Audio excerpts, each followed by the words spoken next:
Hello, শুভ সকাল। সকাল সকাল বাসি কাজ শেষ, ড্রেসটাও চেঞ্জ করে নিছি। তো এখন যাবো রান্নাঘরে যাই, সেটা আগে ভাতের হাঁড়িটা বসাবো। হাজবেন্ড খেয়ে সেরে যাইবে হইছে মার্কেটে। তো এইদিকে আমি দেখো বিছানা টিছানা দিয়ে তুললা রেডি করে লেছি, তো টিপটপ করে বিছানা আমি গোছাই লেছি। আর সকালে রাখছিলাম হচ্ছে মাছ, তো হাজবেন্ডে মাছ ভাজি করে দেব। তো এই আমার মাছ ভাজি করে দিছি, ভাত গরম গরম ভাত। তো খাওয়ালে তাছে খাই সেরে যাবে বলছে মার্কেটে। তা আবার তো হাইটেতে রাত্রে সকালে খাওয়া যায়, আবার এসে রাত্রে দুপুরে খাই হোটেলে। আর এদিকে আমি ছেলের লিগে রান্না করতে হয়েছে মটরশুঁটি দিয়ে আলু দিয়ে টমেটো দিয়ে তরকারি, কারণ ছেলে মাছ তরকারি খেতো না।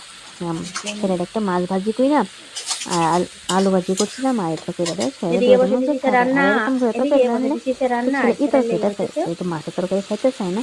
ছেলেকে আমি ছেলের লেগে মটরশুঁটি দিয়ে ছোটো আলু দিয়ে তরকারি রান্না করছি।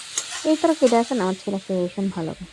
আর এদিকে দেখো আমি করছি ছেলে লেগে আছে গাজর আর আলু ভাজি। আলু ভাজিটা খেয়েও ভীষণ ভালোবাসে, তবে ছেলে পছন্দের রান্না দিয়ে দিচ্ছে।